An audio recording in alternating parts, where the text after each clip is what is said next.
আসসালামাইকুম এভরিওয়ান, কেমন আছেন সবাই? প্রতিদিনের মতো আজকেও হাজির হয়ে গেছি একটা রেসিপি নিয়ে।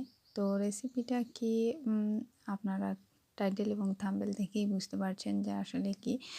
তো আমি যখন একটু তাড়াহুড়ার মধ্যে থাকি তো ঝটপট এই প্রেশার কুকারই আমার সঙ্গী হয়, কারণ এই প্রেশার কুকারেই কিন্তু সব কিছু তাড়াতাড়ি হয়। তো আমার মূল আ মানে আমার মূল কাজের সঙ্গী বলা যায় যে এই প্রেশার কুকার। মানে যখনই কাজে ব্যস্ত থাকি তখনই একে নিয়ে কাজ করতে শুরু করি। তো যাক, এখানে আমি পেঁয়াজ কুচি, কুচি করে কেটে রান্না করে নিব। তো আজকে মাটির চুলায় যাইনি। মানে আমি তো বললাম যে আজকে একটু ব্যস্তই ছিলাম। যার কারণে তাড়াহুড়ার মধ্যে আমি গ্যাসের চুলাতেই রান্না বসাইছি। তো এই সাইডে আমি ১ চা চামচ হলুদ গুঁড়ো, মরিচ গুঁড়ো এবং লবণ, স্বাদমতো লবণ, এদিকে আদা বাটা, জিরা বাটা, তেজপাতা, মানে মাংসের জন্য যা লাগে সব নিয়ে নিয়েছি। তো এইভাবে মাংসটা আমি কষিয়ে নিয়েছি।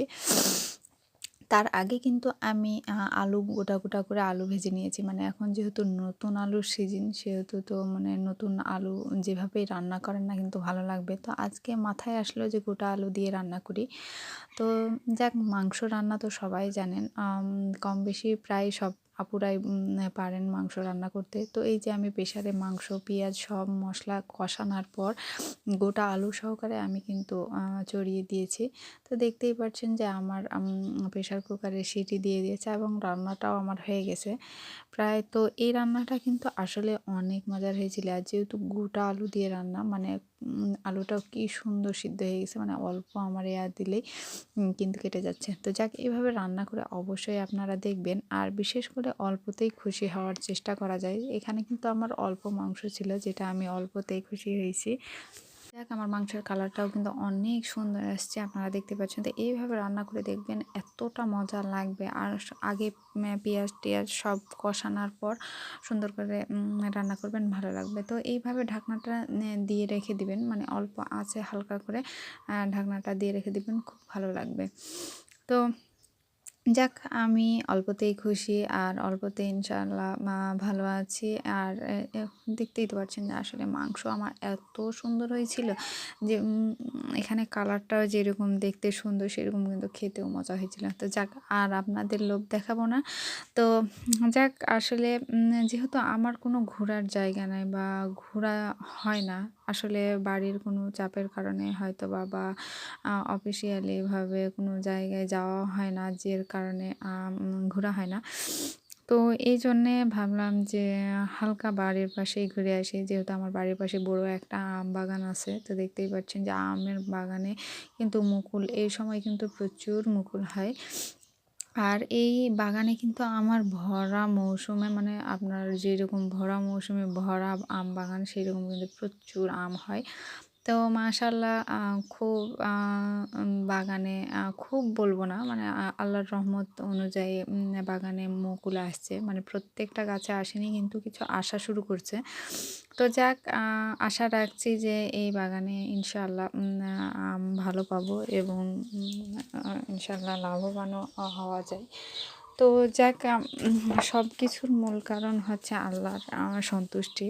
আল্লাহর সন্তুষ্টি ছাড়া কখনোই পাওয়া যায় না। তো আলহামদুলিল্লাহ, এর আগের বার কিন্তু ভালো ফলন পাওয়া গেছিল। আর আমাদের এই এলাকাটা কিন্তু আমের রাজত্ব বা আমের রাজধানী বলা যায়। মানে আম, শুধু আম। বাগানে ঢুকলে চতুর্দিকে আপনি দেখবেন যে আম আর আম। তো আমার এই এলাকায় প্রচুর পরিমাণে আম, মানে প্রত্যেক আপনার যে ধরনেরই আম খান না কেন, সেই ধরনের আম পাওয়া যায়। তো ভালো লাগে, আমের মৌসুমে ভালো লাগে, মানে সব দিক থেকেই, যেহেতু আমের তো আমার এই যে আমের বাগানের ভিতরে একটা ঘর করা আছে। তো এই যে দেখতে পাচ্ছেন, প্রত্যেকটা গাছে কম বেশি প্রত্যেকটা গাছে আমার মুকুলে ভরপুর হয়ে গেছে। তো ইনশাল্লাহ একদিন আমার গোটা বাগানটার মুকুল সহকারে আপনাদের দেখাবো। তো এই সাইডে আমার একটা ঘর আছে। এই ঘরের ভিতরে কিন্তু যে সময় আম হয়, সেই সময় কিন্তু আমার মানুষ থাকে। এই মানুষটা আমার এখানে মানে আম যোগান যোগান যেটা বলে, আম যোগান দেয়। আর এই যে চতুর্দিকে আমার আমের গাছের মুকুল দেখতে পাচ্ছেন, এখানে কিন্তু থেকে মানুষ থেকে সবই করে। তো এই জায়গাটাতে প্রায় সময় পিকনিকও খাওয়া হয়, রান্নাবান্না করে, মানে যত আমার আমের আম পাড়া লোক থাকে সবগুলাই কিন্তু এই জায়গাটাতে রান্নাবান্না করে খাওয়া দাওয়া করে। তো যাক, বিশেষ করে কথা বাড়াবো না। এই যে আমার পুরা বাগানটা দেখতে পাচ্ছেন, গাছ, শুধুই গাছ আর গাছ আর বাগান। তো ওই যে বললাম যে ঘোরার জায়গা নাই, তো বরকে নিয়ে সাথে করে চলে গেছিলাম যে চলো, যেহেতু কোথাও ঘোরার জায়গা নাই তো ওখান থেকেই ঘুরে আসি। তো যাক, ভালো লাগে আমের বাগানটাতে যখন আসি।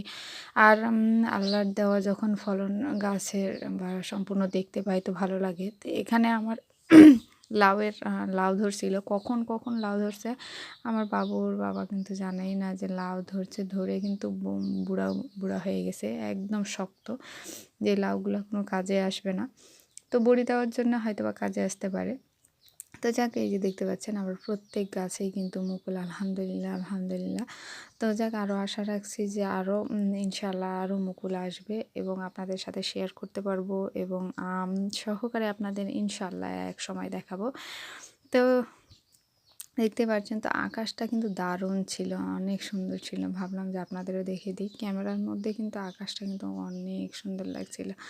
তো যাক, এই যে আমার আম বাগান সব কিছু। ভালো থাকবেন সবাই। আসসালামু আলাইকুম।